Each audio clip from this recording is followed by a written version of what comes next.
Yun, yung $1 ko naging 5.30. Kailangan ilabas agad. Mahirap na. Sayang din. O, diba? Ayun. Processing. Machine na pala ang cashier dito. $5.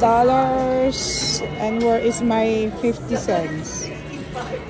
Processing units may take a moment. Where's my 50 cents?